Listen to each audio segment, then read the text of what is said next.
Hello, everyone out there, and welcome back to the Elite Racing Network, where tonight we wrap up round one of the playoffs here in the Rebilas Photography Series.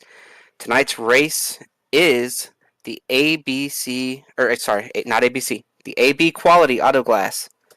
How many miles is this tonight, guys? What are we looking at here? 200. 200. AB Quality Glass 200. And it should be a great race. They're qualifying right now, and the qualifying is we just had Josh Robin, I believe. Nope, Josh Robin did not make a lap. I don't know why he jumped to the top of my list for a second. Tommy Ryan on the pool, Scott Crump, Tate Lytle, Ethan Stanley, Jeff Ryan. So the Ryan brothers both going to start up there in the top five, but nonetheless, the points aren't as tight as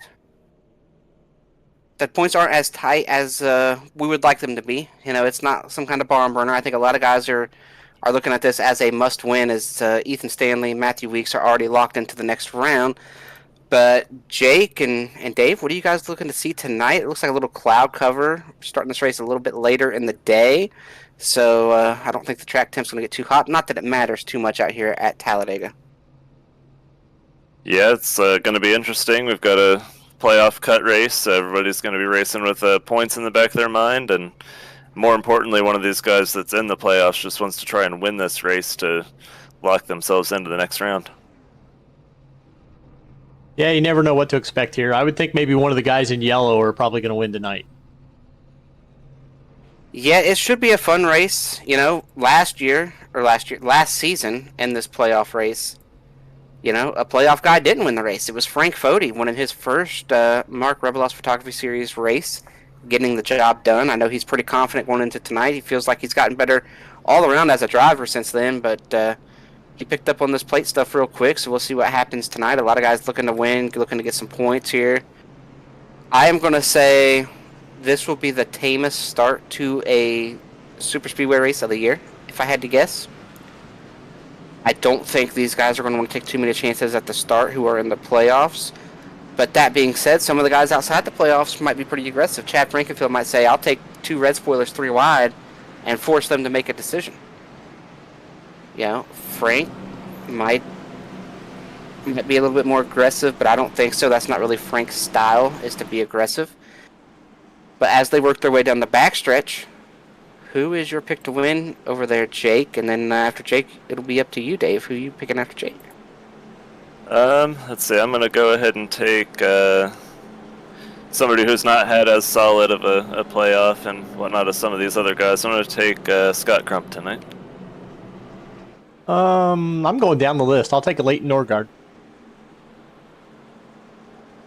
And I believe, if I am correct, right, like I'm about to make a pick, Josh Robin did not make the race, right? Because you have to make a time? Correct. All right. Well, I just see him queued up on pit road, so. Yeah, we have 3 cars on pit road for some reason. Not sure why. I am going to slide back towards the back of this pack, and my pick to win is going to be Jeff Green to sweep. He won that truck race last night, locked himself into the championship 4. I think Jeff's going to come right back out here tonight and be able to put some kind of positive spin here on his season here in this series. Pace car pulls down. It's going to put the field in the hands of Tommy and Scott. Scott's one of those guys looking to get some playoff points. Scott's probably looking to win. That's what Scott's looking to do. He's about in the must-win here in this playoffs. Green is out. They head for turn number 1. On that loud pedal, big push on the bottom. One thing I'm just now noticing here, 4 Lake Norman cars lined up in that top lane. Bottom side gets the jump on the start. And there they go down the back, and those 4 are probably going to stay pretty committed to each other. We'll see how this is able to work out. Dead even down the back stretch. Scott Crump with the big push to get out front. Ethan Stanley.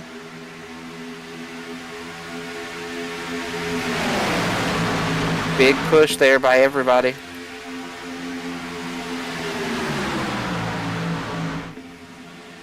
Seth Rawls. Oh, we're wrecking on the front.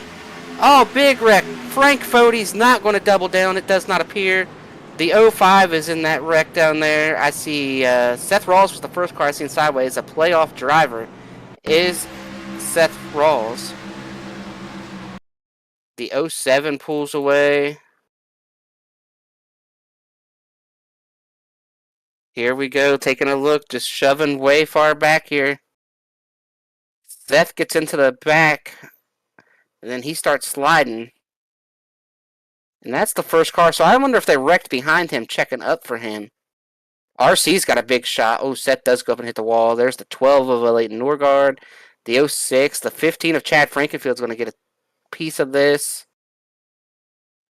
Cars 23, Josh Adams in there. Michael Goodman. My pick to win, Jeff Green, right into the side of somebody, so my pick didn't even make one lap tonight. It does not look. There's Mark, series sponsor Mark, trying to navigate his way through there. Probably trying to take some pictures at the same time. Oh, Kyle Hanshaw hard into the back of a car there. Let's take a look here. I believe Zach Evans. They get sideways. They get contact. Everybody stacks up. That's Javier right there. Going to go up and hit the wall. There's where the 15, the 30, the 00. Chad might get away from this pretty clean, I think. I see Harry in the grass. Gerald gets through the grass. Carpenter. Javier blown up. The 05 slides in. They're up on the track. You see Josh Adams and Jeff Green coming together. Not sure of the damage on either one of those cars. Damage to the 46 is pretty severe. Just a big wreck early in this race like this on the first lap is, you know, I mean, the 46 is the last car in line. What are we doing? I'll say that right now. You see everybody getting sideways. He does make, you know, I was ready to throw him under the bus a little bit, but Kyle did a decent job there. There you see Seth. Seth must be broke. As slow as he's going right there. His contact to the outside wall must have broke something in that right front, bent something up. But boys, we see the big one here. We see a big wreck like this, not typically on the first lap, guys. And when it happens like this, people haven't had a chance to get away from the pack, to fall to the back, or anything like that. Like, a lot of guys just got major damage. Yeah, you definitely don't want to open up a playoff race for sure and see playoff guys involved in a lap 1 crash, but just got a couple of them in there.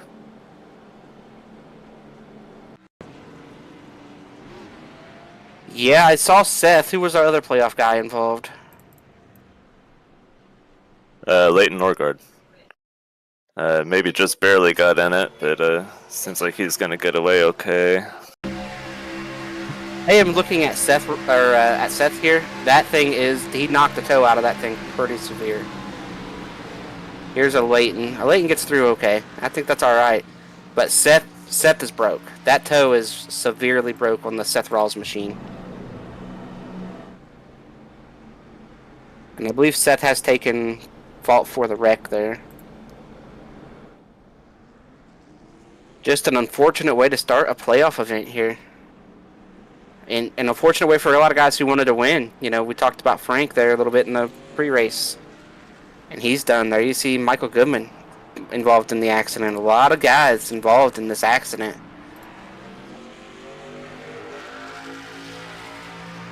I guess I could take blame for that too, because I said I think we're going to have a pretty clean race tonight. And I mean, we barely got up to speed before these boys started wrecking.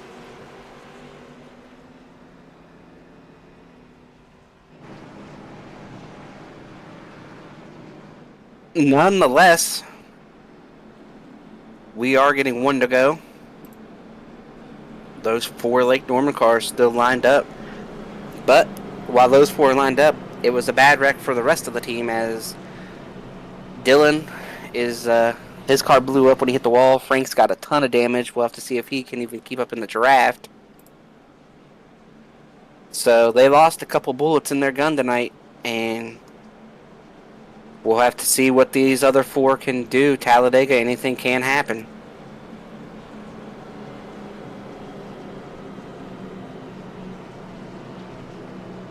Ryan's still out front. He's got his brother with Tate the sandwich when we get back going. See Cutlet up there on the bottom side. I'm going to talk about Mark for a minute here. He doesn't give us a sponsor read. We just talk about him. Mark's been taking some great pictures. He's been posting some old pictures. Like, he's been going through his archive and posting some old pictures. I don't have his Twitter handle right here in front of me, or I'd give it to you, but Mark Rebilas right there. Go and follow him on Twitter. He's a great follow.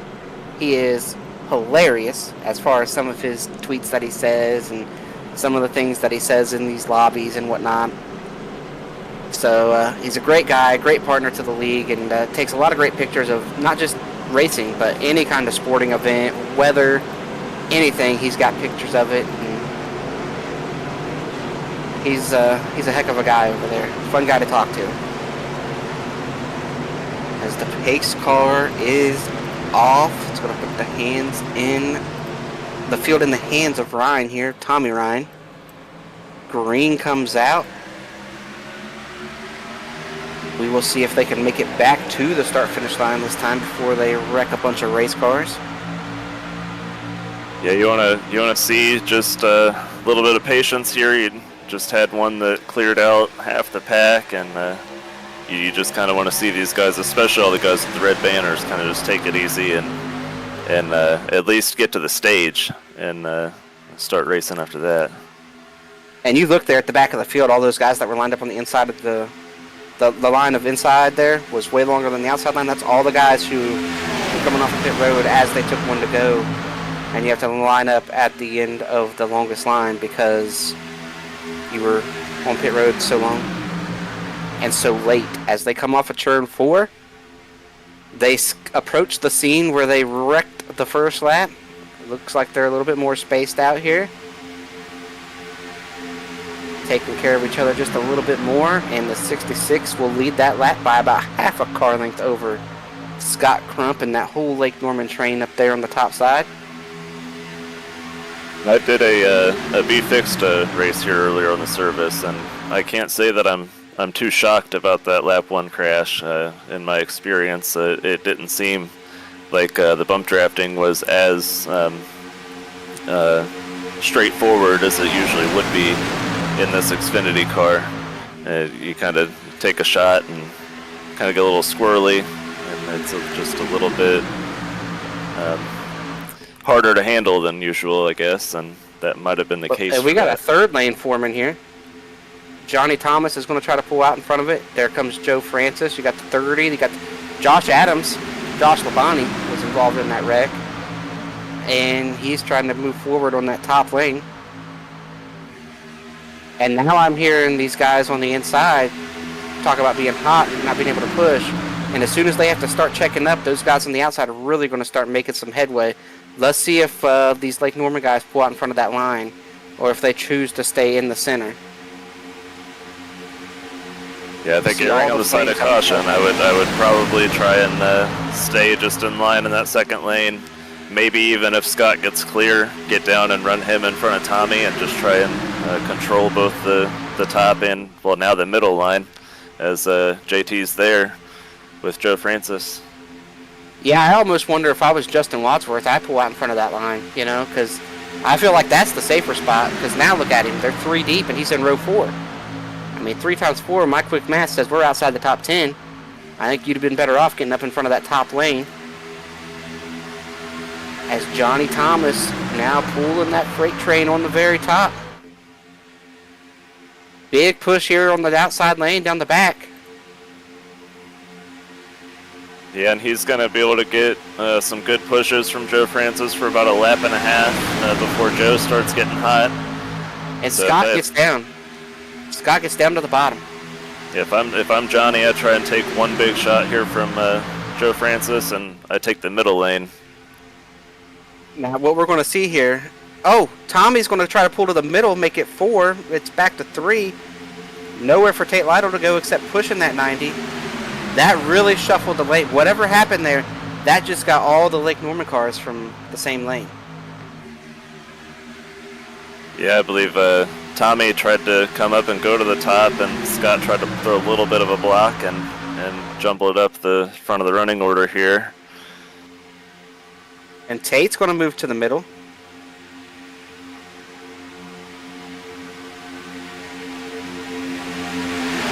Tate's getting pushed by Justin Wadsworth. We got 3 lanes here. I got to think this third lane's got to be dying out because now they're going to be pushing pretty hard on the bottom. They're going to have that ability. Tommy pulls up to the middle in front of Tate Lytle. Yeah, we're seeing early here, Jeff. Tommy, he's not content to ride in line. It's looking like he's come to race from the drop of the green flag, and he wants to try and lead every lap possible. And you're seeing those puff of smoke there. That is, guys, they're just running that close to the wall. They're not actually hitting the wall. That is an issue on super speedways and anywhere you run close to the wall. Well, I believe we actually did have the 40 and the 91, and they actually did get in the wall. Big contact to the wall for some of these guys. And Scott pulls back to the lead. He's going to drop down. Yeah, what it was, a kind of a lazy bump from Tyler onto Stanley and hooked him into the wall. As they're lucky that wasn't bigger than it was. Everybody kind of got checked up for it. And now you see Chad Frankenfield. Is that Dale Earnhardt this week at Talladega, or is it still Ricky Rudd? What do you think? Well, if he gets to the lead, it's Dale Earnhardt. If he gets to the lead and stays there, Dale Earnhardt. Does that mean he's going to have some kind of issue on the last lap, say down into 3? Yeah, we'll see. Nonetheless, here we go, taking a look back at this front side. Scott Crump getting a big push from Tate Lytle. Tommy down there on the bottom.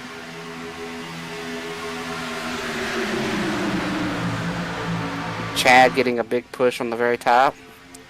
Cutlet pulls to the top.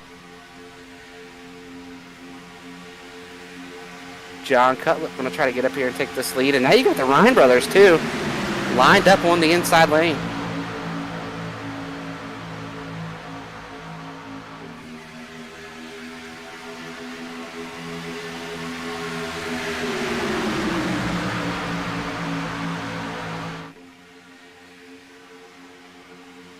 Big pushes down the back. That outside lane's trying to come back, but as long as these inner 2 lanes nearly a turn there.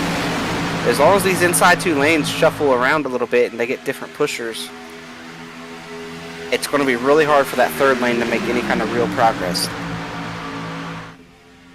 Yeah, running up in that third lane, you really need to push hard. It's obviously the longest way around the track. And if you don't have 2 guys committed to making it happen, then you're not really going to make much progress. But right here, what Johnny needs to do is get right on Chad, and he needs to be cool enough to be able to push him for about a lap straight and have a little bit more help out back, which he really doesn't have right now. So right now, this third lane's looking for more numbers before they really start going forward again. Yeah, and as you know there, Jake, not only do you need to be pushing hard, but, and Johnny, I believe he is saying over the radio that he is getting hot, so I don't think they're going to be pushing that hard. You also need those inside 2 lanes to kind of to stall each other out and be dead even, where the pushers have to try to get air. And then once they start checking up both those bottom lanes, that third lane can then build good momentum. But as long as they're shuffling around on the inside, in my opinion, Johnny can push on him all the way around. And as long as they're changing out the pushers and swapping lanes in those front 2 rows, it doesn't matter because you're never going to get there. Yeah, the one thing the bottom lane has going for it, it's got the Ryan brothers there, 1-2 on the bottom. So you would think that they run together a lot on super speedways, and they probably have their drafting and how to get the other cool down pretty good, and can probably control this line for a little while.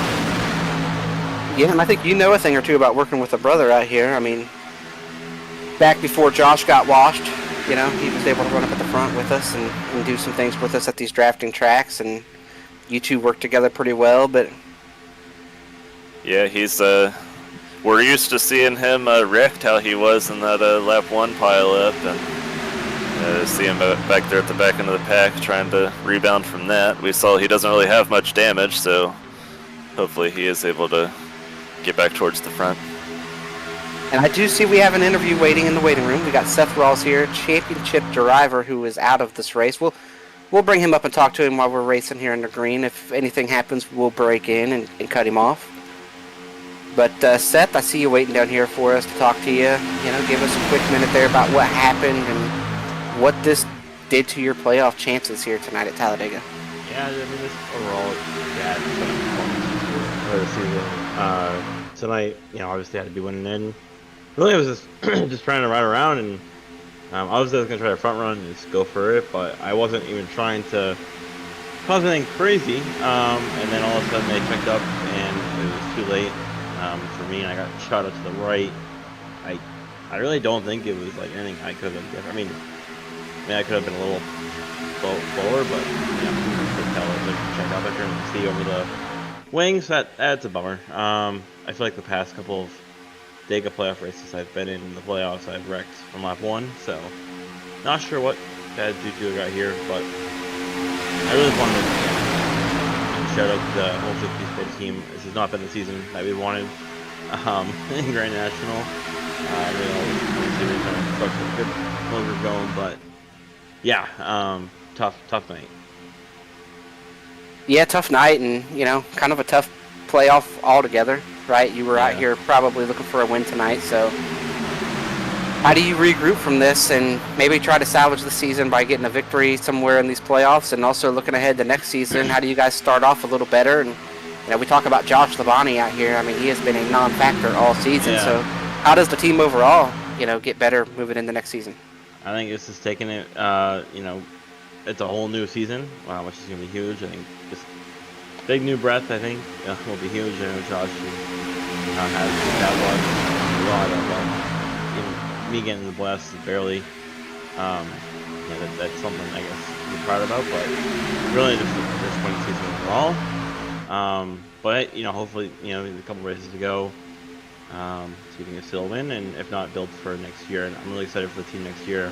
We'll be enough to drivers soon. We have a pretty good stacked field. One of them is talking, but yeah. Well, all right, real quick before we let you jump out of here, we'll give you a chance to shout out some sponsors, and make sure you come back and shout out some sponsors a little bit more often in some of those top threes moving forward. Yeah, for sure. Yeah, definitely Taylor Digital Solutions, my marketing agency I work for. All the things you need, and obviously Connor Much Connections, Salesdown, AV Quality, Design Paint, all great people. We're super excited for next year or next season. It'll be great. But sit up for what's left here. 50 Sports. We'll be back. Well, all right, Seth. Thanks for coming up here and talking to us, and good luck. Shake that monkey off your back moving forward. See you, buddy. Well, that was Seth Rawls, and as you saw there in our side-by-side picture while we talked to Seth, Tommy's still out front, but it took a shake, and we saw him almost get churned there by his brother Jeff. Now John's on the inside, Scott Crump's on the outside, big pushes up here at the front. Yeah, business definitely picked up there while we were talking to Seth. We saw Cutlip take the lead and trying to run 2 lanes, and he settled down on the bottom. And like we hit on already, Tommy Ryan, he hasn't been content just to ride around. He's tried to put his car in the lead every chance he's got. I think maybe he sees that's his only chance to advance to the second round, is to bring that 66 car home a winner. Yeah, and looking here, Tommy is well out. I mean, it's basically going to be a must-win for everybody. The only guy close enough to get their own points, I believe, is Jared Rexing. So, and Jared's running right here in towards the eye of that storm. There you see the points. And just bear in mind, Stanley and Weeks are locked. So you got to get to... How far up do you got to get? 7th? Okay, so I was thinking Final 4. Okay, so this is still pretty tight. I was thinking Final 4. We only run one round in the trucks, and I was thinking for some reason that we only run one round over here, but it's 2. So these points are quite a bit tighter than I was thinking. I was thinking Tyler Fode was the the mark that they had to get to there, but so it is pretty tight right there. We know Seth, he's loaded up, headed home, so he is not going to be a factor in this thing. And we got a couple lappers coming out here in front of this field. While we were talking to Seth, Jeff Green and Dylan both left the session, so their cars were deemed too tore up, headed back home. But Jeff got him a piece of hardware last night, so I think he's in a good mood anyway. Here we've got the field 3x3 catching up to Harry, and I believe that's Zach Evans out front there. See how they navigate this. There's plenty of room for the field to be able to go 3 wide around them or on the outside, so shouldn't be much of a problem here. We'll see how they navigate it. Yeah, Jeff Burton's not out here, so I don't think it'll be a big issue. They navigate around those two. Yeah, so far so good. And Jay up on the wall.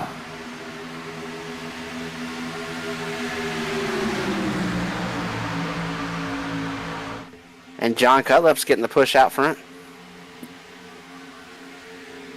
Oh, the push gets a little swirly on the top side there.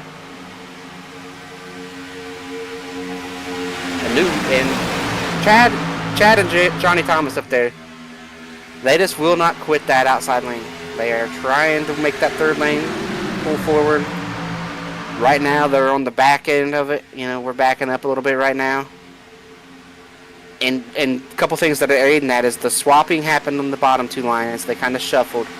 And those bottom 2 lines, when they're catching these lappers, they're getting a tow. And there's 2 more lappers out in front of them now. So that tow is going to speed up those bottom 2 lines a little bit. So it's way harder to make that third lane work. But when it works, it's going to work all of a sudden, and they're going to gain like 5 or 6 rows in a straightaway.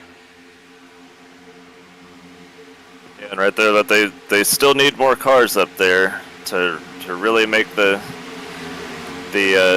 track position that they want.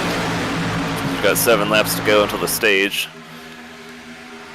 It's John Cutlip controlling both lanes here. Wherever he decides to go, he's got a Ryan in his mirror. And these lappers have pulled to the apron. One of them has. And the other one says, nah. The other one says they can pass me on the racetrack.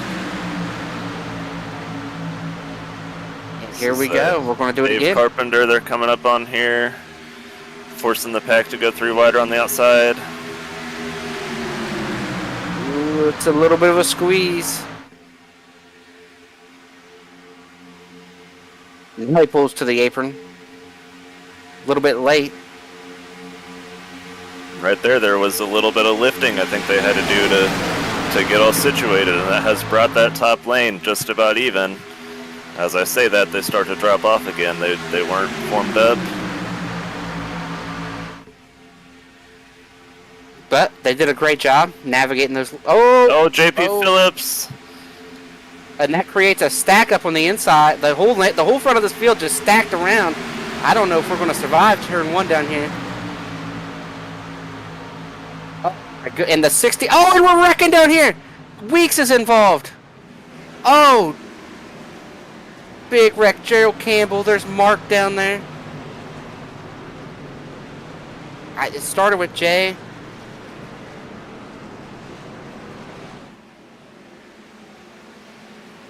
Big wreck. Let's see what happens here. It's way up there in front of him. Does Josh Labonte get involved in this right here? We see Weeks. We see the 9. I think the 37 is just going to miss it down there. Let's see. The 9 was talking about a slow car. I mean, Tommy got hung out, but yeah, and that's just Tommy getting hung out. They shuffled him to the top, and you're trying to squeeze down.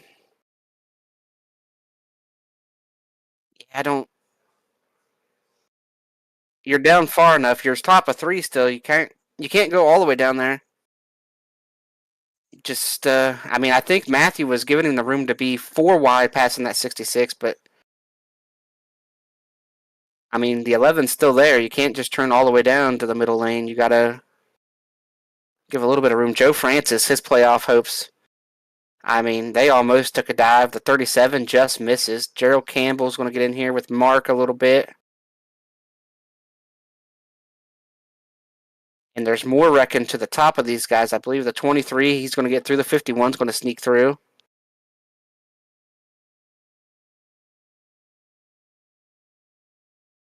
Lots of guys sneaking through, and this is not the stage.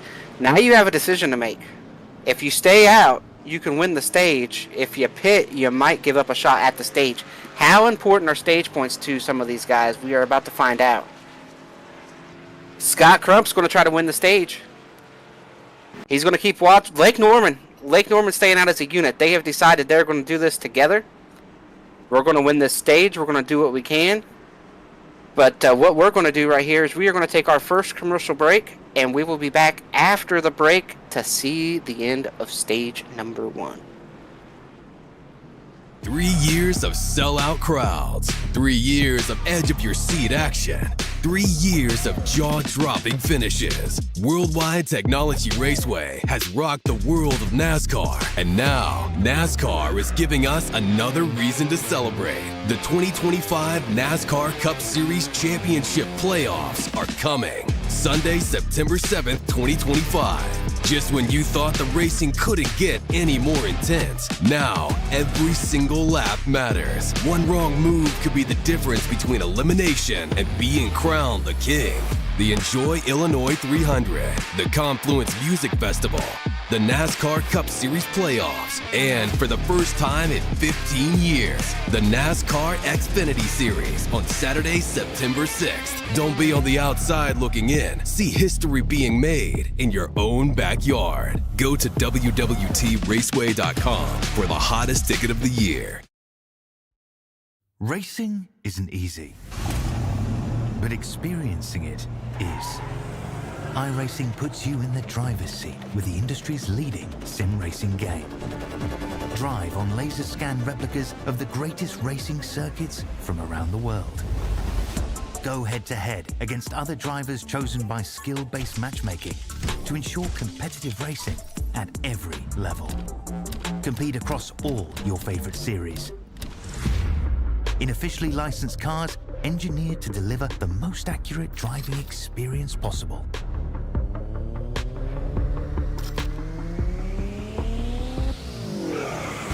Join a race or host your own with players from across the globe. Race against the computer or in a league with friends. Feel the thrill behind the wheel. Visit iRacing.com.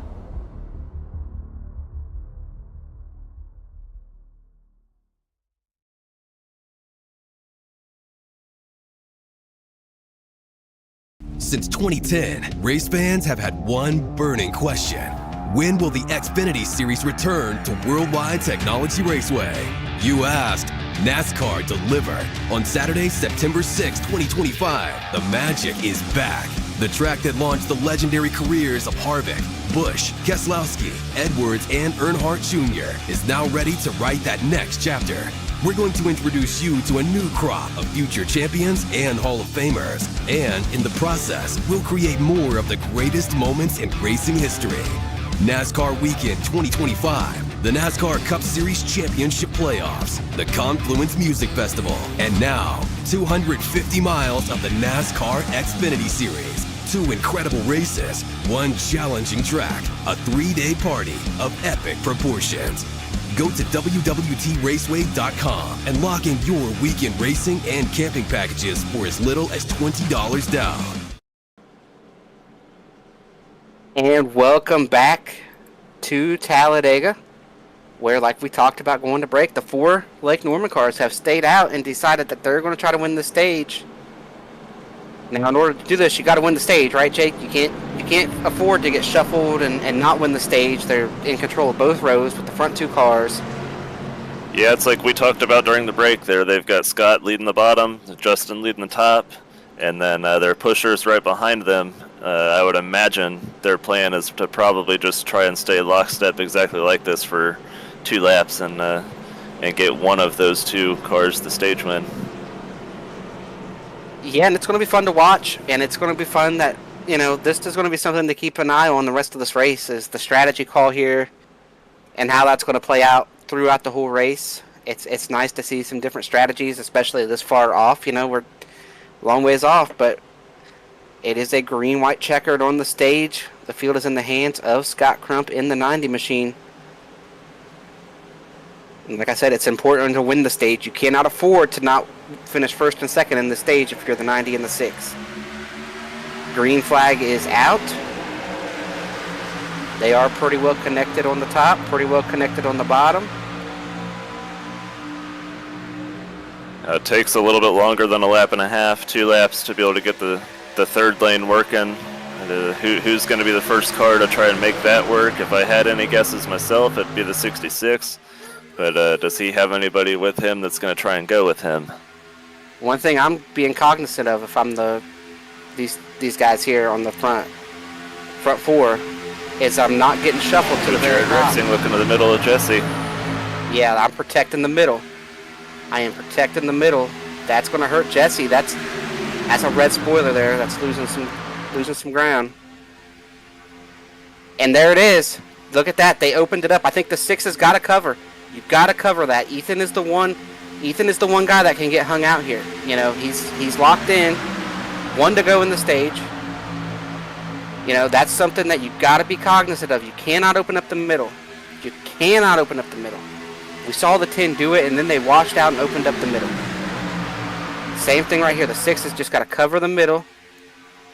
Look at that, a lot of middle there. Like Rexing, he's also got one of them red banners. He's not going to be shy about going up and trying to win this stage himself. He might push Justin clear here. Here they come through 3 and 4. Does the 10 pull out and try to get this pushed if they all get clear? I think he knows if he tried to pull out, he probably wouldn't get pushed. He's going to look to the middle. They're looking at 4 wide. Super aggressive. And the winner of the stage is going to be... I think Ethan Stanley got it at the line. Ethan Stanley, Scott Crump, Jesse Racimus, Tyler Fody, Jared Rexing, Wadsworth, Thomas, Cutlet, and Tommy Ryan. Oh, and we're wrecking. The 10 is down here. The 83, the 70.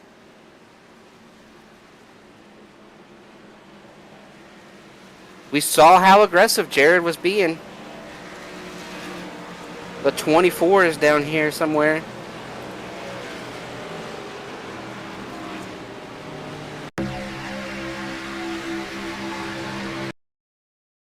I mean,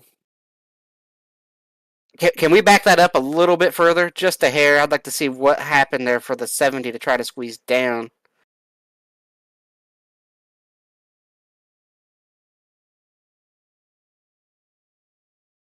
Yeah, I mean, the 10's just being super aggressive right here. I get that there was a hole maybe big enough. I don't even know if yeah, I mean, that's just really aggressive right there. I mean, we saw the 10 doing it. He was being super aggressive, and that's just one of those moves that you probably don't need to make at that point. The stage is over. The 3 is destroyed. The 10, the 83. We see the 50. Wow, Ethan Burrell just misses another one. Absolutely incredibly lucky tonight has been that 37. You see him spinning down towards the inside here. 24 is bouncing off that inside wall. 38's down there. The 12, once again, maybe stopping to miss a wreck. I just can't understand why you're being that. The stage was over. Like, I don't, as super aggressive. Chad Frankenfield's got a ton of damage. I didn't see that in this wreck. Here's on board with Gerald Campbell. He gets down to the inside. Oh, the 50 spins across him. All these guys spinning across him, doing some driving. Leighton does a good job navigating this wreck as well with his red spoiler.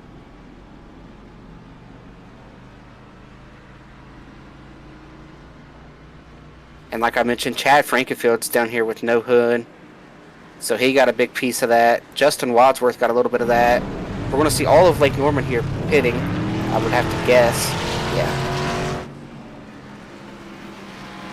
But yeah, just super aggressive. But what we are going to do under this second caution is I think we can hear from our friends at Blue Egg over there and see what they've got to say.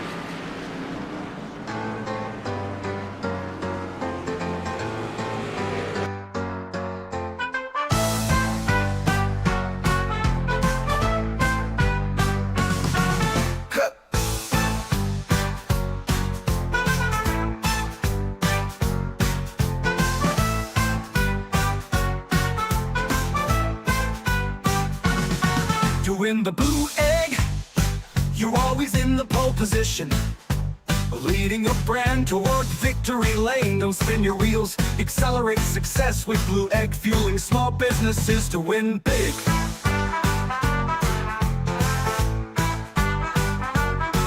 Fueling big to win big. Blue Egg, fueling small businesses to win big. Ooh, ooh, big.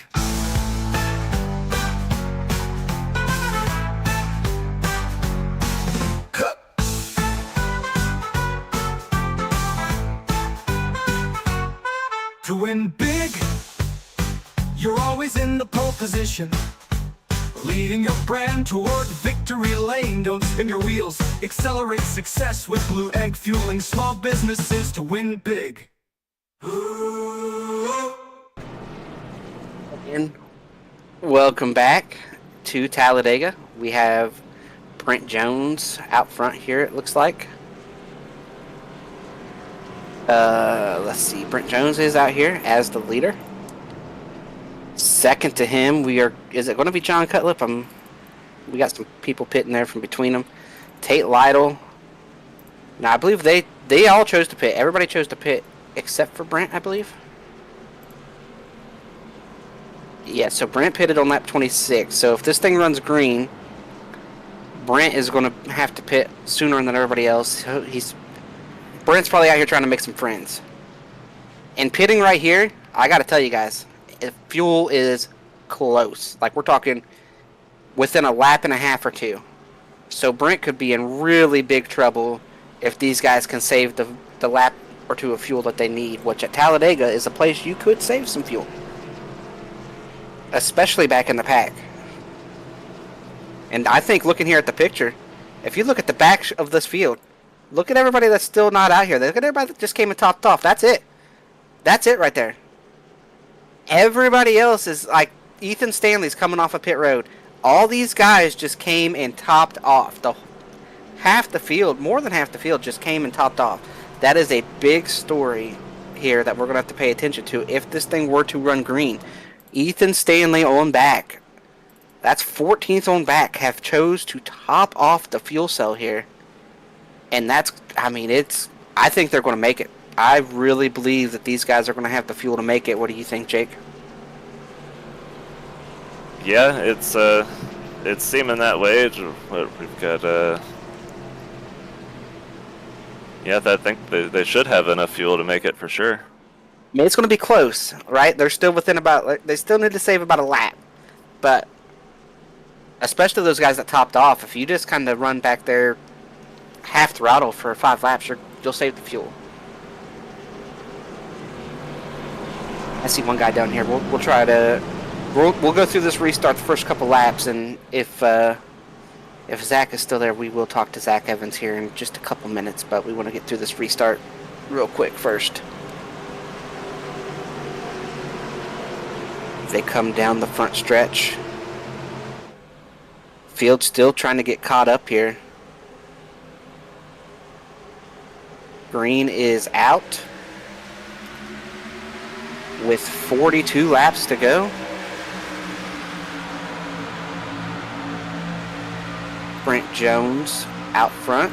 We got the 66 up there. Got a bunch of moving and shaking. 3 wide back there in the midfield. They are shuffling out that 60 car. They said don't want to push that guy for whatever reason. And I feel like if you topped off, this is not the time to be aggressive. If you topped off, I think you need to save some fuel. Work on the fuel strategy, getting to the end. Yeah, and this is where you got Brent Jones leading the inside line. So I would expect that most everybody's gonna probably filter the top and try and get him out of here sooner rather than later. So it's not somebody that runs it around the front very often. So Yeah, and they are working Lytle, their I'm way probably behind. trying to find the next best possibility of a chance to get to his outside to get around that 89. There's been a lot of guys with issues. I mean, you see what's left. Oh, Brandon Ultra is going to try to lead this top lane, and the top lane is going to work themselves back to the middle. Ethan Burrell said, yeah, I'm not pushing on that guy. Yeah, and he kind of just what we talked about there with Brent. Brandon Ultra, I don't know if that was a move that he made or if he just kind of got a little squirrely there, but Ethan Burrell had no intentions of going and helping that 45 go to the front. Yeah, I mean, there's just not a whole lot of cars left out here. I mean, we're looking at a front draft of about 17 cars. 18 cars, maybe if Johnny Thomas can keep up. Weeks, Rexing, those wrecked guys are trying to hold on to the back. Chad Frankenfield back there is definitely out of the draft in 22nd. So we're running out of cars. Now, believe me, it only takes 2 cars to wreck out here at Talladega, so... Yeah, and the thing about that, you have Weeks and Rexing back there trying to hold on to the draft, both wrecked. And if we remember back to the first race of the round at Nashville Superspeedway, those were the 2 guys coming to the end for the win. And Matthew Weeks was able to get that win that made him not have to worry about this race. And we talked to Jared after that race, and he really felt like he had the speed to win that race. And now, unfortunately, because he didn't win that one, he's in a little bit of pickle here. And Weeks, I think, is getting ready to be done. He said that he is getting hot. He's afraid he's going to blow up. Just fell to the back of the draft. So I think Weeks is thinking that she's about to blow. That Pro Edge Motors on her last leg. And that's going to hurt because 3 wrecked cars trying to stay up in the draft. You see they stayed close, but now as Weeks falls off of these guys, as this motor gets sicker and sicker, just those 2, they're all, as a unit, losing a bunch of ground here. Up at the front, though, the racing is super tight, super hard. They still got Brenton Jones out here, but as promised, we got through that restart, got through the chaos. They're in 2 lines here working together. We're going to bring Zach Evans up. Zach, not the night you wanted. We seen you on some replays quite a bit there, dodging wrecks, being involved in wrecks, and not the night you wanted, so talk to us about your night there. Yeah, just honestly really frustrating. I haven't been racing a lot on Monday nights. Tonight's kind of why. I mean, we practiced just fine. Everybody normally practices when everybody gets it out of their system, acting like idiots, but we had guys shove drafting, not even bump drafting, shove drafting from the 10th row on lap 1, and spoiler alert, we crashed into Tri-Oval, and then I don't even know what was going on there on that last caution. I mean, trying to stick a radiator cap in a hole that is never a lane here. I don't know, we've all done 9,000 restrictor plate races, or I guess they don't use restrictor plates anymore, but whatever, I'm old. That's never a move that works, and we're doing it before even halfway, and then we want to get mad that somebody didn't leave you a lane. Like, yeah, because it wasn't there. So, whatever, it's fine. That's probably got to be my last one this season. I'll just stick to the booth on Wednesday nights where I probably belong anyway, and yeah, just keep watching these idiots do what they do every week. It's a lot less stressful from up here, as you know, Zach. It's a lot easier to watch and encourage the chaos than it is to be out there and be part of the chaos. Well, I try not to encourage the chaos. I feel like I have a good track record of that on Wednesdays, of promoting good, clean racing and encouraging guys to make smart decisions. But, you just can't fix stupid. And that's kind of where we're at. And I guess, I don't race much here anymore. So I carry a big spoon, as you know. I carry a big old spoon. Yeah. So I got to ask you, who is your what an idiot out here tonight? I mean, right now it's the 10 car, but I mean, you know, I'm sure there were several. I'm sure I could go back and see what happened to cause that second wreck and find a real big dummy. Yeah, no, there weren't a lot of smart things being done out there. He's not alone. I love a fired up Zach. Let me tell you. Well, that's where we're at right now. It's the same thing on Thursday nights over in Hoska, and I don't understand. I mean, there are some guys out here that have been racing a lot longer than I have and should be a lot smarter than I am because they have a lot more experience than I do, and they're doing a lot of stupid stuff. So that's kind of where we're at the moment. Well, all right, Zach, before we let you jump out of here, settle in and watch the end of this thing, why don't you give a shout out to your sponsors? And as you can see up there, Zach the heel. Zach's did a big heel turn over here tonight. He's like John Cena out here. So talk to us about some sponsors there, Zach. Well, you know, thanks to South Shore, obviously always good to have me fine on the car. Would have been nice to give it some positive TV time and not try to rip the hood off of it on lap 1, and eventually did rip the hood off of it about 30 laps later. But that's the way it goes, I guess. Shout out to Bite Size and Bojo, everybody else that's on this car, and yeah, that's I guess that's about a night. Well, all right, Zach, thanks for coming up here and talking to us. I know it wasn't the night you wanted, but we appreciate listening to you any chance we can. So hopefully it'll go a little bit better for you on Thursday and Wednesday there in the booth, where you'll get to encourage some of that chaos. Well, I'll be nice and safe watching these idiots on Wednesday, that's for sure. Do I ever get called an idiot on Wednesday night? I've done some dumb shit out there, or dumb stuff on the racetrack. All right, that's $1 in the jar. I'm sure I have at some point. I don't know if I have this season, but I'm sure I have. Oh, I apologize there. Stuff just came out wrong, you know. But, yeah, I hate it when the stuff comes out. But anyway, Zach, we will see you later, and can't wait to see you in here on Wednesday. Hopefully, talking about me getting to Victory Lane, coming up here and talking to you on Wednesday, returning the favor. Yeah, we'll see about it. Maybe so. Well, that was Zach Evans, guys, coming up here, and great guy to talk to, great guy to listen to, and does a great job there on Wednesday night. I apologize, Dave. You know who that interview kind of reminded me of back in the day? Jeff Burton.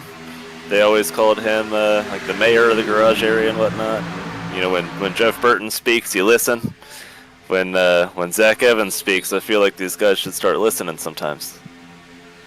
Yeah, it's not often Zach gets that fired up, so I was here for it, you know. It's Zach's typically pretty even keel. Maybe he'll react to something in the moment, but by the time you get a chance to talk to him, everything's kind of cleared out and he's calmed down a little bit, but he was pretty fired up out there tonight.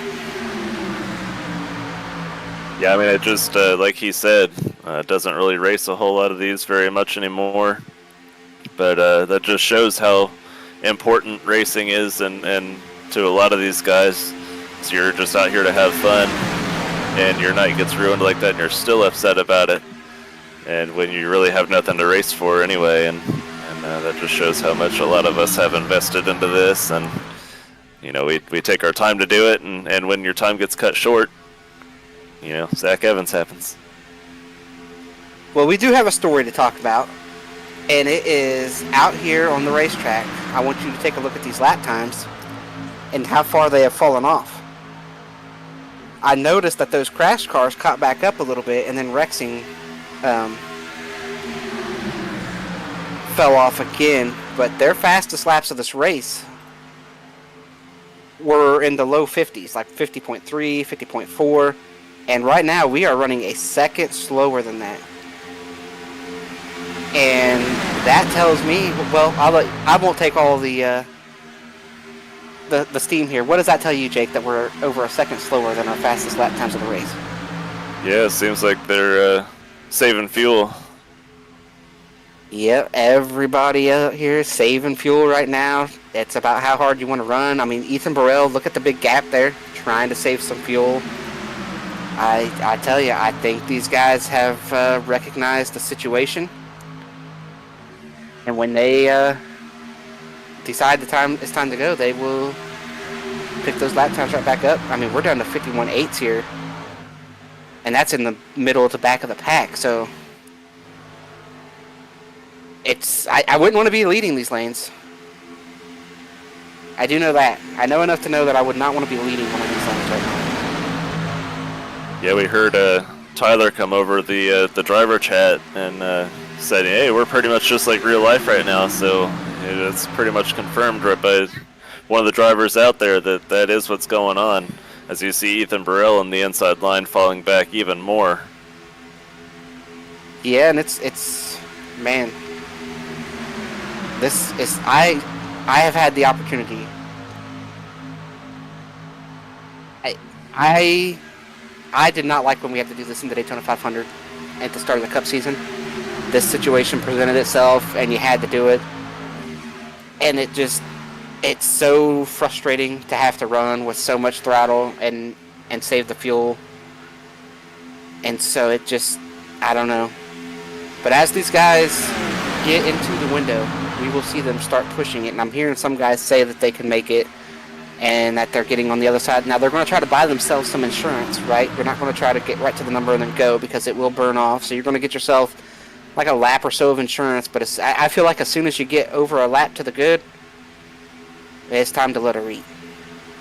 Yeah, and on the other side of that too, they might have to be thinking about green-white checkers, and I'm not sure if you get a green-white checker and you're like right there on the number, yeah, and you're right up there in the top 5.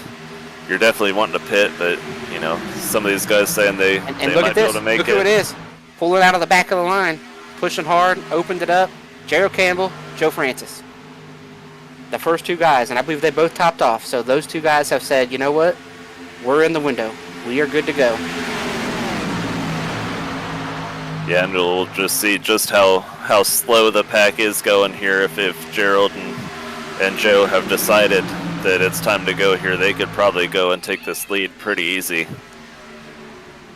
Tell you this, the next guy I'm looking at is back there, Ethan Stanley, Wadsworth, Crump. They all topped off, and I feel like they've got to be getting to a point where it's like, let's see what we've got.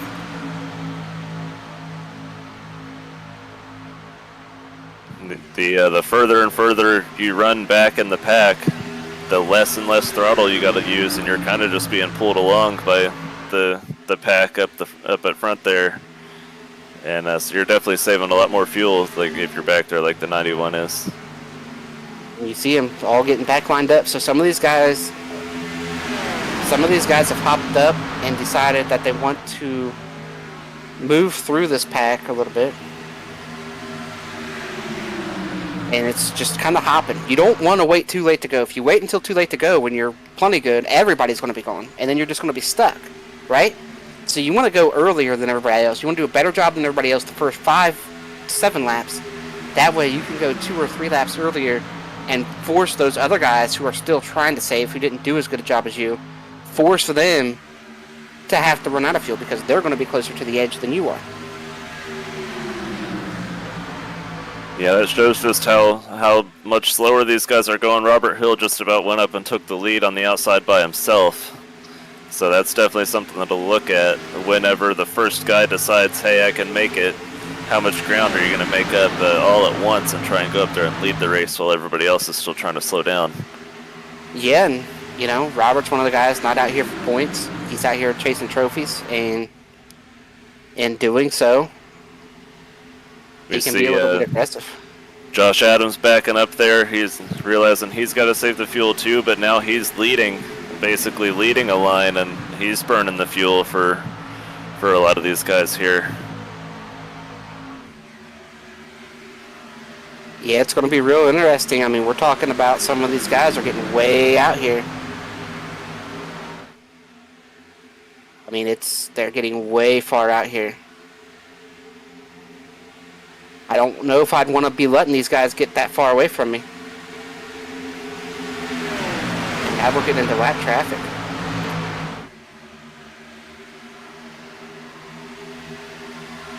You see all this traffic going to kind of pile in the middle. I believe the 3 got parked. Can you confirm that? Yeah, he unfortunately run around there with no hood. Definitely not aerodynamic, pretty slow. Just fell victim to the super speedway 6-lap down rule.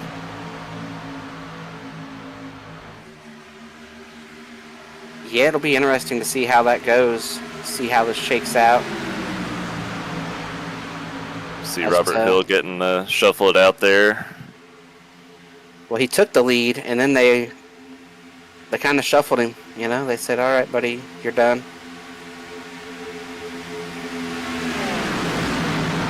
And this field kind of came back together. Like, they kind of got strung out. You saw it.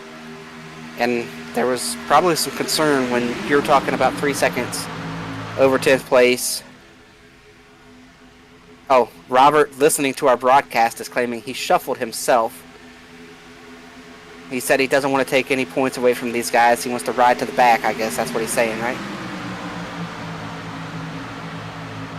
Oh, he quit iRacing forever? He's out here on the racetrack. That doesn't look like somebody who quit forever.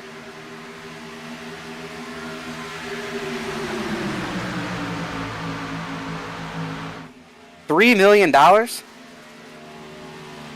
For $3 Just a million, rumor, right? there isn't a whole lot I wouldn't do. It's just a rumor. It may or may not be true. But Abbott Motorsports, deep pocket. Give me a call, Abbott. $3 million, I'll sign up for whatever. I'll come pay you a visit for $3 million. But anyway, Chad Frankenfield out here with no hood. It's got to be, like, these wrecked cars have got to be loving the fuel saving stuff that's going on, because it's keeping them in the race. Well, I guess they lapped Chad. I was thinking he was up here on speed, but nonetheless, he stayed in the pack here because of the way everything has shook out here. We're speaking of Corey Abbott, and they're in the 21. He's the first car 1 lap down. With the pace these guys are running, he might be able to get up there and try and unlap himself the hard way. I think as we approach 20 to go and whatnot, I think these guys are starting to get more aggressive. Well, now Johnny Thomas was a guy that was losing the draft. I believe he's still in the lead draft, right? Is Johnny still a lead lap car here? I think he is, right? Yeah, Johnny's running around 12th place. When they open it up, he'll probably get shuffled because they're going to be like, man, he's pretty tore up. He couldn't really stay with the draft, but they started saving fuel. Jared Rexing's out in front of him, about to get lapped here. We'll see how this shakes out. Brandon Ultras made his way back up through here. How this must feel for Tommy Ryan.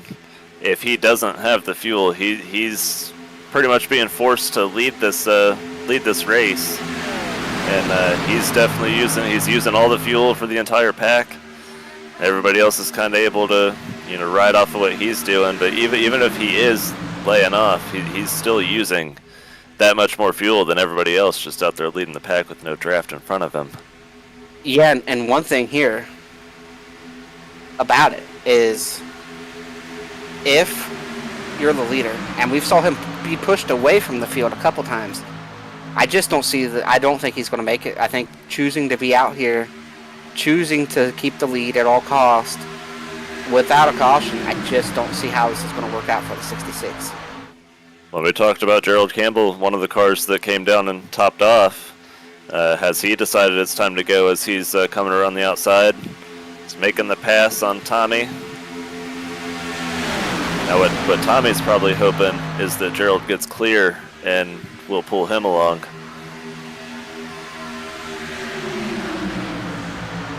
Yeah, Gerald trying to push here. A lot of these guys trying to be pushy, get aggressive. It's Johnny Thomas up there on the outside pushing Gerald along. We talked about with his damage, he's being pulled along just fast enough to be able to stay up here in the top 5, as Gerald does get clear in front of Tommy Ryan with 19 to go. Yeah, and now they've got the 83 out here who is pretty tore up. And I think as these guys push a little harder, it's going to be real hard for that 83 to stay up here.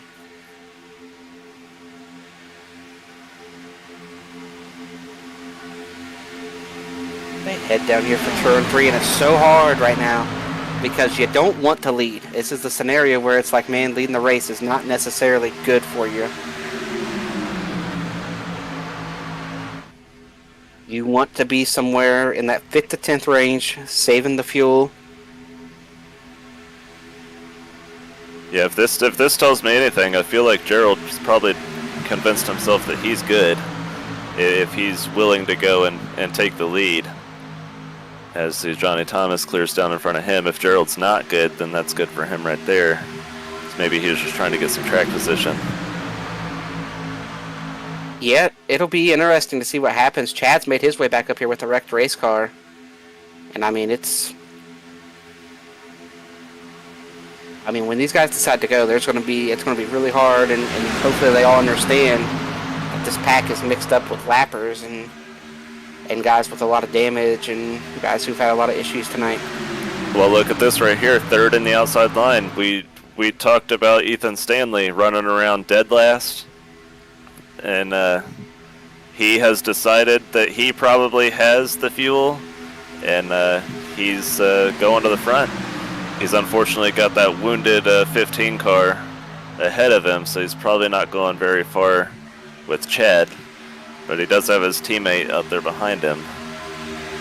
Yeah, and does he pop up and make it 3 wide, or does he choose to push Chad? It's something you got to think about here. Chad, he might not be able to see all the damage Chad has on the hood of his car. You know, Chad's pretty tore up, and I don't know, you don't know who knows that and who doesn't.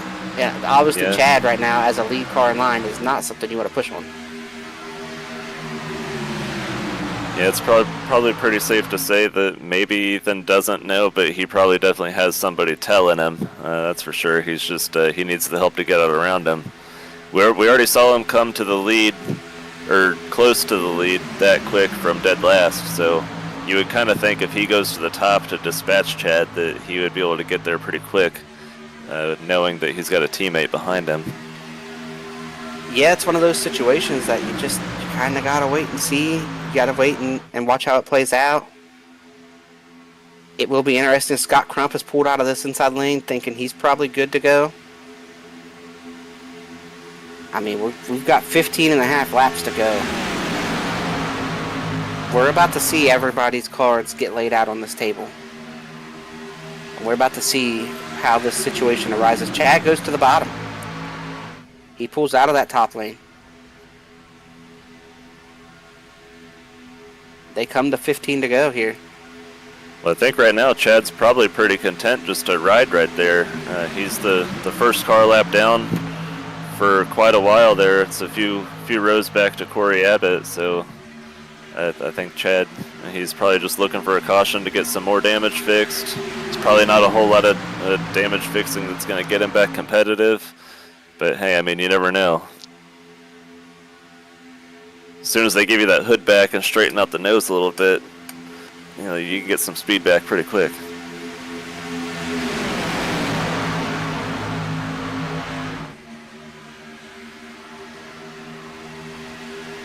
Now, how aggressive are these Lake Norman cars going to be on the outside? We already feel like maybe they sat at the back long enough to feel pretty good.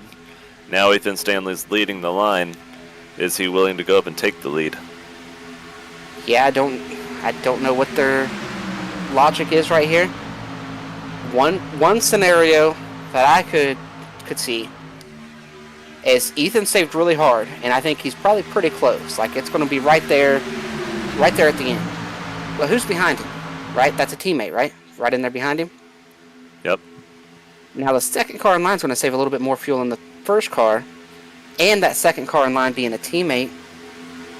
What if Ethan says, it's going to be close, and if I run out, I'm not going to stall my teammates out, but I get out in front.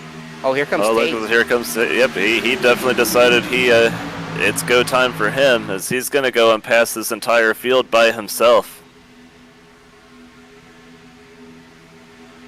Yeah, he's going around to everybody. He gets to the lead. I think that's a even better scenario for the... Here comes Ethan. He's doing the same thing.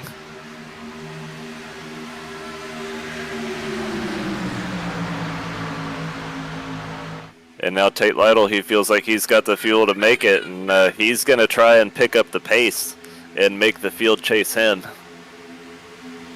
Yeah, and I mean, we're starting to see, like I said, we would see over the next few laps here, all these guys are going to put their cards out on the table. And this is what we're seeing. These guys are laying them out on the table. They have decided. They've made decisions. I mean, the pace is getting picked up.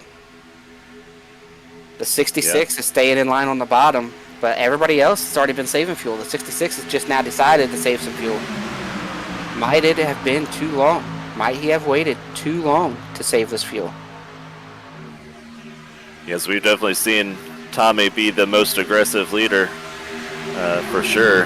He hasn't been content to ride around at any point during this race. Well, now he's being forced to ride around, because you don't want to make a green flag pit stop and throw away your playoffs because of fuel, but you also got to get up there and darn near win the race in the position he's in. So we'll see just how confident he is in his fuel cell here in the next few laps.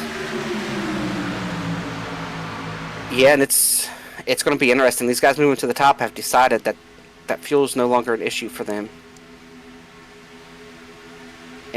or have decided that it doesn't matter if it is. And if you're a guy like Josh Adams or Josh Labonte, look, if Josh wins this race tonight, we will drop the Labonte. He will be Josh Adams for the remainder of the season.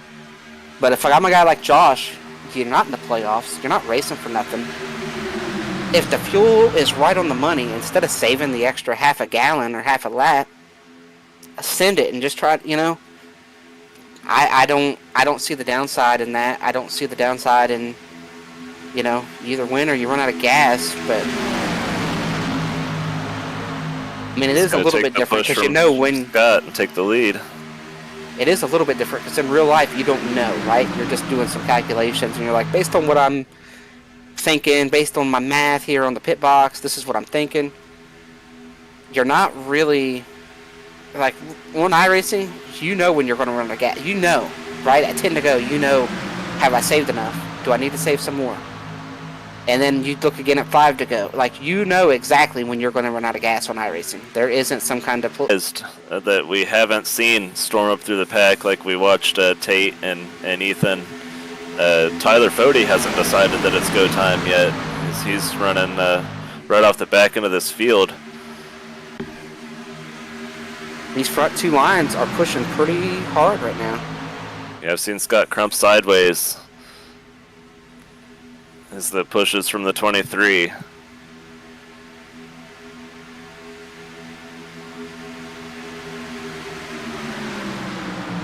Yeah, they're pushing pretty hard here.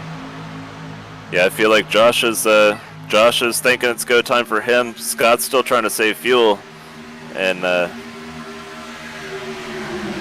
it might end up in trouble here. Well, now Josh has got room to pull out and pass if that's what he desires to do.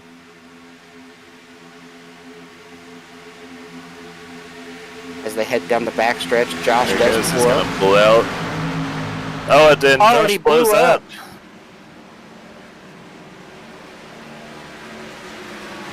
And he gets destroyed there.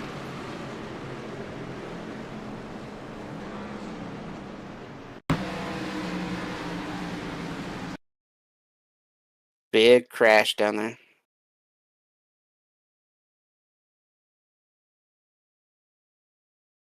They head down here for turn number 3.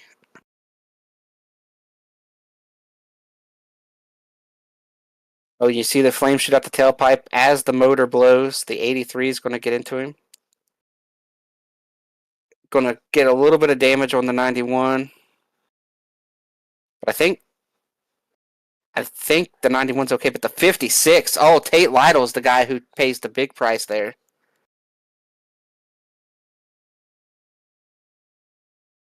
So Tate Lytle is the guy who pays the biggest price as far as playoff guys go. Ethan Burrell missing another one. Ooh, the 30 gets heavily involved there.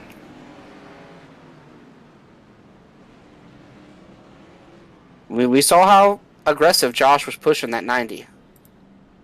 Super aggressive. I am not surprised that he blew up being that aggressive as the pusher. Yeah, he came over and said that he blew up at 250, but we saw him pushing pretty hard on Scott.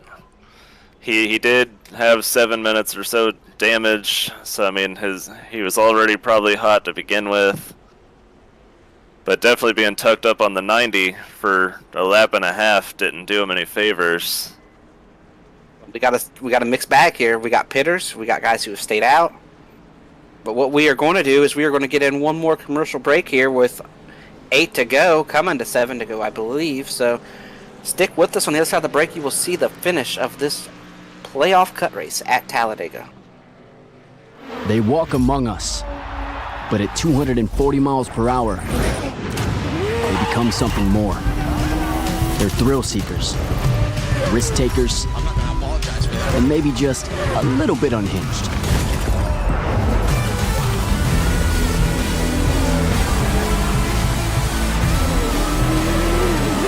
Buckle up. This new era of speed, this racing revolution, it's just getting started. Since 2010, race fans have had one burning question. When will the Xfinity Series return to Worldwide Technology Raceway? You asked, NASCAR delivered. On Saturday, September 6, 2025, the magic is back. The track that launched the legendary careers of Harvick, Busch, Keselowski, Edwards, and Earnhardt Jr. is now ready to write that next chapter. We're going to introduce you to a new crop of future champions and Hall of Famers. And in the process, we'll create more of the greatest moments in racing history.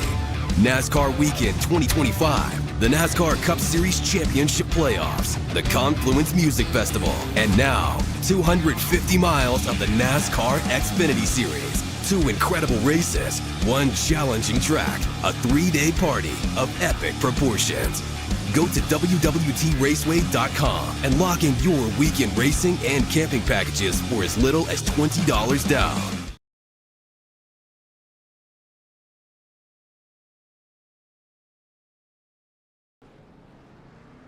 And welcome back here to Talladega for this playoff cut race where we are coming to 1 to go. I want to give a special shout out to all our sponsors. You heard from Blue Egg, you've heard from Worldwide Technology, of course, for everybody here at ERN and everybody here at Elite.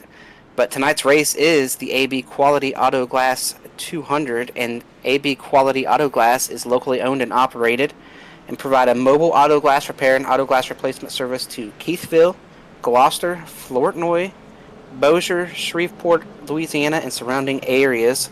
Learn more at abqualityautoglass.com. So a special shout out there to AB Quality Auto Glass coming on board to sponsor this race tonight. Well, guys, first of all, Jake, you had to make an announcement about that last caution as far as tally, no tally. What did you decide on? Yeah, no tally. Josh blew up there. We saw him. He didn't even blow up, tucked up underneath Scott. He had pulled out and was leading that line for a little bit before the motor did expire. So can't really fault him for that when he did already have 7 minutes of damage. So just unfortunately the radiator decided it wasn't going the rest of the night. We also seen a bunch of guys pit here and a bunch of guys stay out. Scott Crump, Kale, Ethan Stanley, Justin Wadsworth, I believe, all stayed out. The first car that pitted is Tyler Fody, I believe, right? Or did Tyler stay out? Tyler stayed out. Johnny Thomas is the first car that came off of pit road, and he's got damage. And fuel strategy is over, so whatever damage Johnny has is going to hurt him. But what I'm seeing here, we're going to have 5 to go, and these Lake Norman guys are lined up in that bottom row. So we will have to see how that shakes out between these Lake Norman guys. And we have been joined by Josh Adams. I don't want to speak for Josh, but I believe he'll be with us the last 5 laps, right, Josh? Sure. So real quick here, before the caution, or before this restart, talk to us about your night. You got 15 seconds to go. Yeah, I had a lot of damage. I had like 7 minutes total after I got smacked into the wall under green that one time and repaired a bunch of it. I started getting hot pretty early on the pushes, and I was in the orange and pulled up into clean air and blew it. A lot of games being played before that I won't get into. Well, the green is out. Here we go, live from Talladega for the last 5 laps.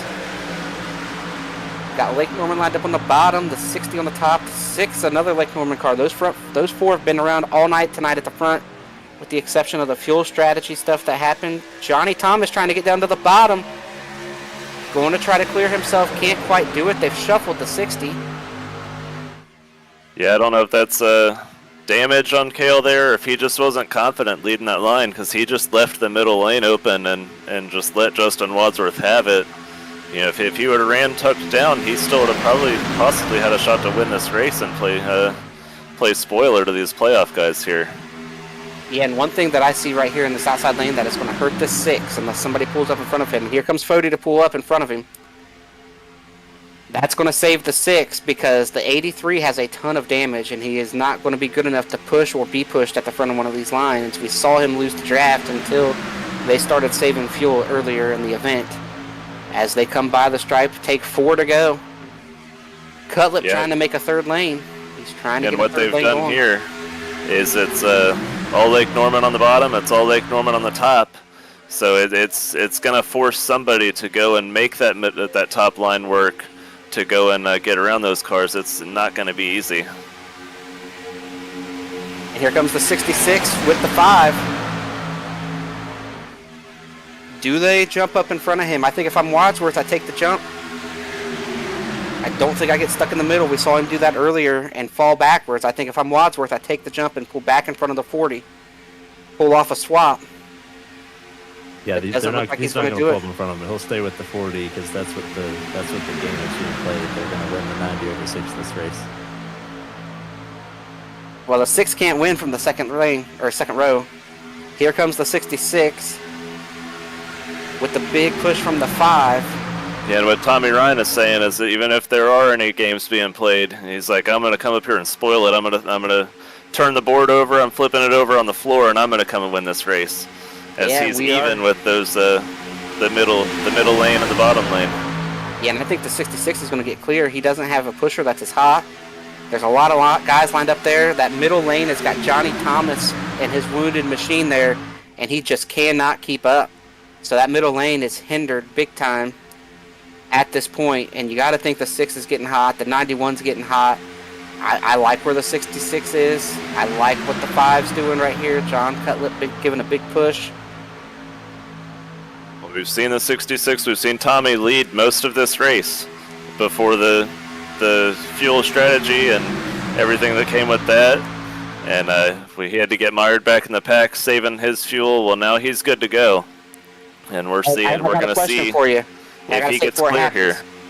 Does the 90 pull up in front of the 40? Because you know the 40's got the space to push. And you know the 91's a little bit hot. Does he pull up in front of that 40 car? Well, I mean, it's something that if they did, you have the opportunity for the 91 to drag back and keep the 90 to his outside, but then you have the unknown of what the pushers are going to do. They're definitely not going to allow that to happen. So White got the flag. white flag here this time. White flag at Talladega. Who's got what left? Big push here on the top. Yeah, right now, if you're Jonathan Cutlip, I think he's hot. He's going to back up, and he's going to get connected to the 66 right at the back end of this straightaway here, and he's not going to let him go until the checkered flag. Yeah, they are connected on the top. The bottom. He gets clear of the middle. Got down. Bad move right there. He knows Tyler Fode's not going to push him to the win, so yeah, and saw the he's 66. definitely going to need to pull back in front of the 5 if the 5 gets a run. So the 40's not going to push him to this win. There he goes. He drops back to the. They make contact. It's a big crash behind him. It doesn't matter. It's going to be Scott Crump coming to the checkered. So pre-race pick, Scott Crump's going to win and advance himself to the next round. With Ethan Stanley, Tommy Ryan, Gerald Campbell, Justin Wadsworth, the top 5. Yeah, we saw the 66 trying to be indecisive about what he was doing, what he was wanting to do there. And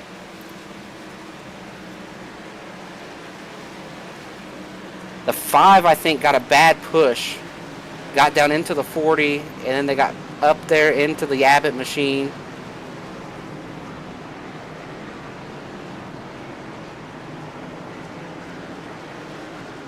We will have to wait for points to update here. We know Scott Crump is through, getting the win. We know Tate Lytle, Seth Rawls, Leighton Norgard. Was David Tooker? Did David Tooker show up tonight? Was he out here? I didn't think he was, right? Yeah, no, David Tooker was not here tonight. Did Tommy Ryan do enough with his third place finish? And the stage points. I think Ethan Burrell might be the guy that fell out. We saw Joe Francis. Where did Joe Francis end up finishing?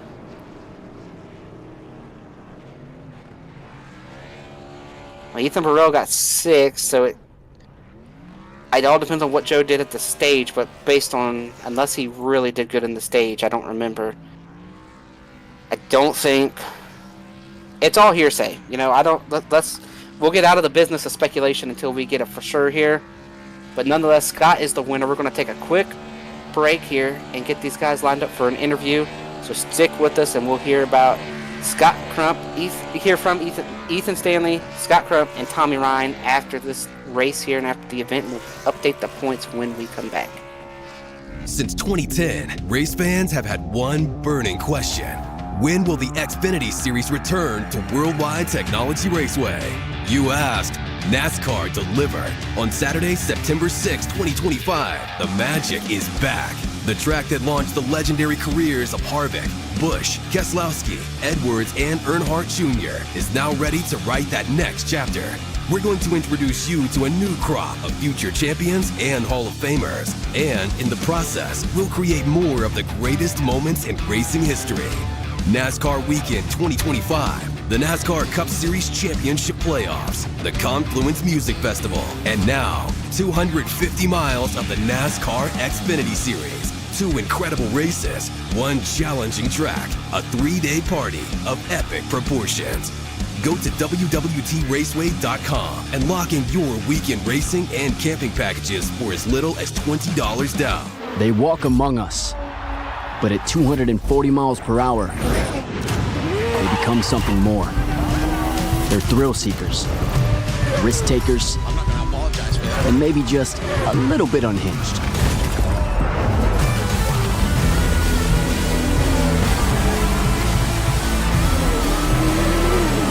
Buckle up. This new era of speed, this racing revolution, it's just getting started.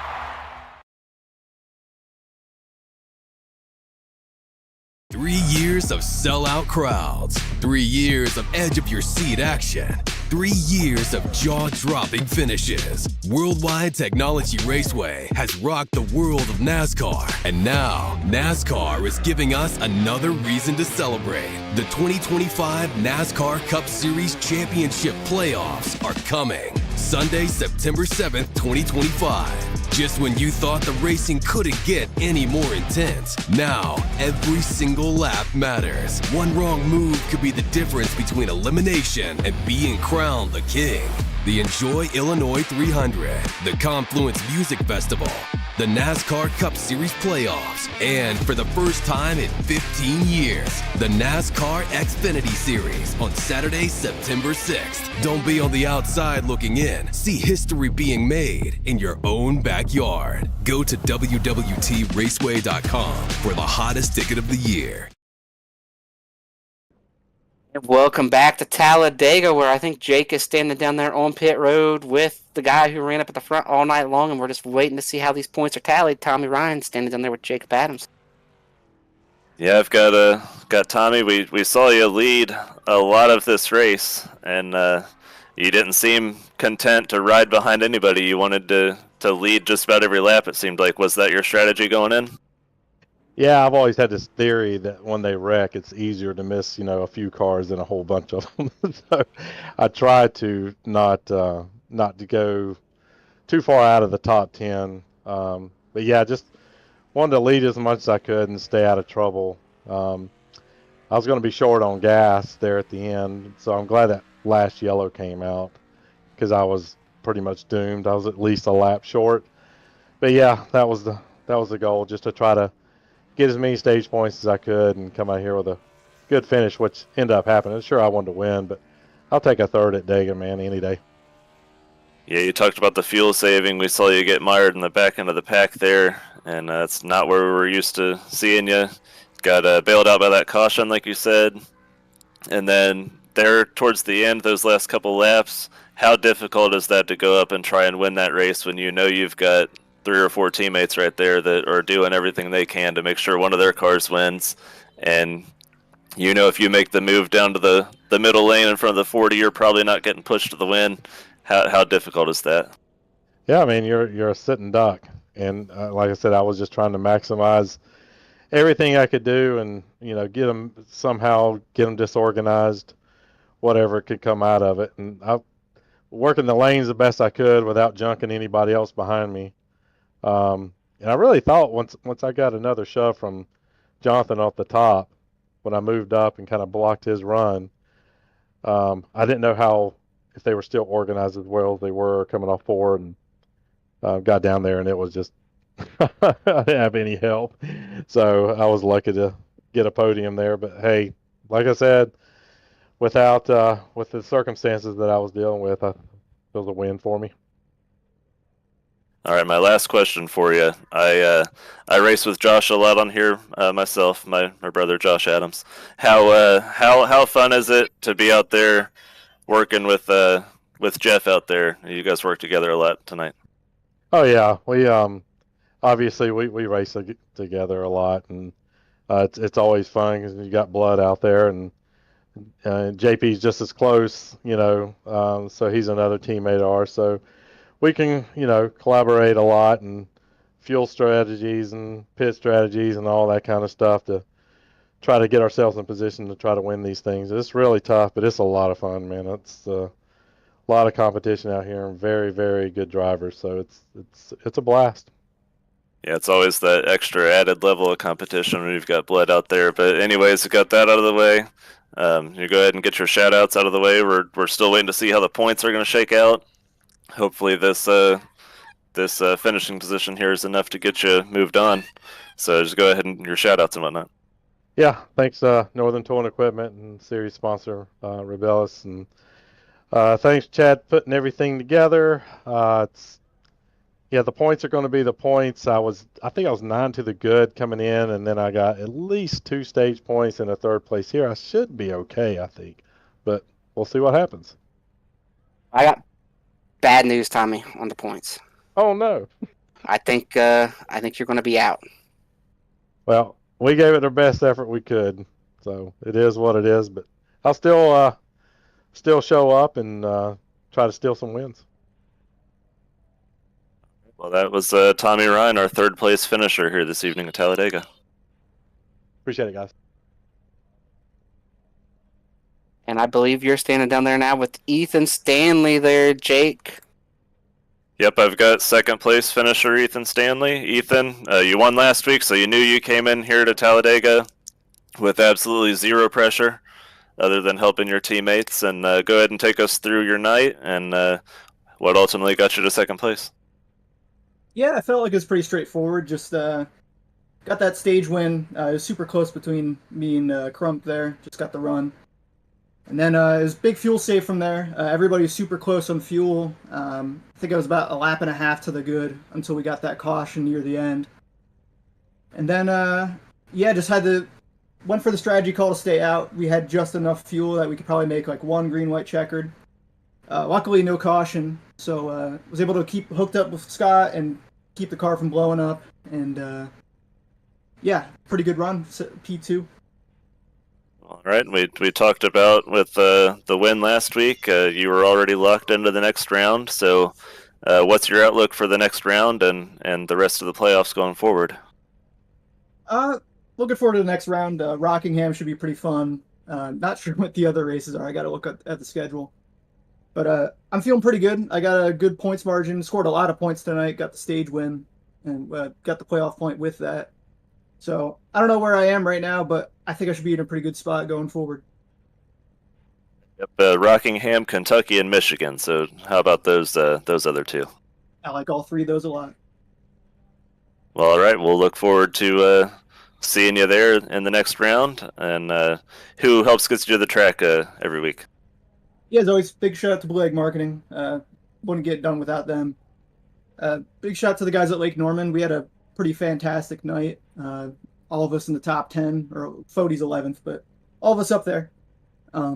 Frank out early, sadly, and same with Dylan.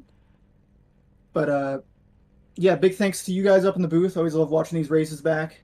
And GD Designs, can't forget that one. Always making these beautiful paints. This great looking Dario Franchitti throwback. Decided to run for the rest of the season. And big shout out to Chad and all the admins that run this league. Right, well, that's Ethan Stanley, our second place finisher tonight. Have a good night. Thank you. All right, and I believe Chris Wright has caught up with my pre-race winners pick, Scott Crump. Yeah, that is right. You did pick him in the pre-race there. Scott, we're standing down here in Victory Lane. You knew you needed a great night, not just a good night, and you had that. You guys played the stage right. You played the race right. Talk to us about your night and what it means to you to be able to just cash it in and move on to the next round.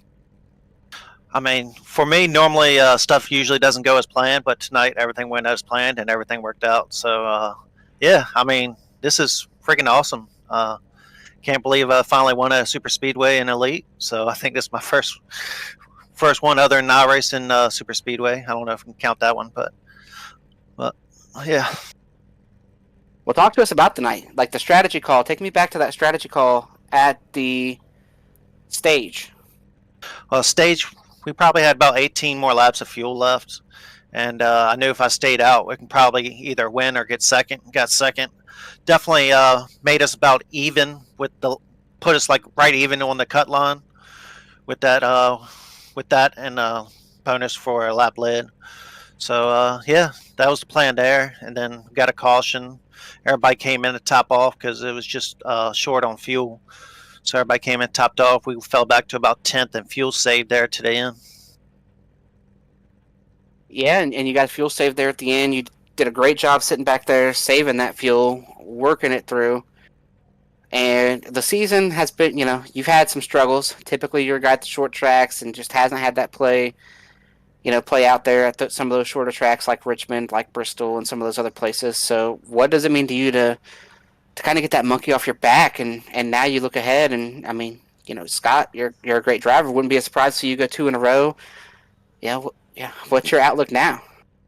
Yeah, I mean, we got Rockingham coming up, so I'm looking forward to that. I got that one circled on my schedule. I love that track, and I always run fast there. So I can't wait to run there, and hopefully we can go back-to-back.